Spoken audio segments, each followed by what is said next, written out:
আমি মোটামুটি এখানে 9টা পর্যন্ত ছিলাম। এখানে 9টা পর্যন্ত এখান থেকে যখন বাড়ি যাই আমি, তখন বাড়িতে গিয়েই আমার কাছে ফোন আসে যে এখানে আগুন লেগেছে, তাড়াতাড়ি আসার জন্য আমাকে বলা হয়। হ্যাঁ, আমি তাড়াতাড়ি করে চলে আসি। তারপরে দেখি যে এই কাণ্ড হয়ে বসে আছে, আগুন লেগে বসে আছে। শোরুমে কতগুলো গাড়ি আছে এখন? প্রথমে মোটামুটি 8-10টা গাড়ি আছে। কি মনে হচ্ছে যে কি থেকে কি আগুনটা লাগতে পারে?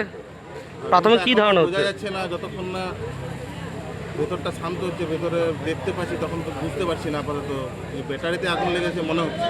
ফায়ার ব্রিগেড মানে ব্যাটারিতে আগুন লেগেছে। ফায়ার ব্রিগেডকে জানানো হয়েছে? হ্যাঁ, ফায়ার ব্রিগেডকে জানানো হয়েছে, ওরা আসছে। পুলিশ প্রশাসন এসছে এখন? পুলিশ প্রশাসনও এসেছে। আপনার নাম কি? আমার নাম সুনীল মুখার্জি। অনুমানিক হচ্ছে যে ওটা মনে হচ্ছে শর্ট সার্কিটের ব্যাটারি কিছু চার্জ ফার্জ এরকম স্যার সব এখন অনেক নিয়ন্ত্রণে আছে। স্যার ক্ষয়ক্ষতির পরিমাণ কি হয়েছে?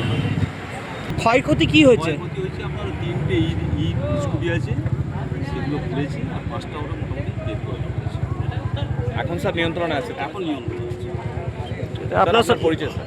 এমডি সাবা, স্টেশন অফিসার।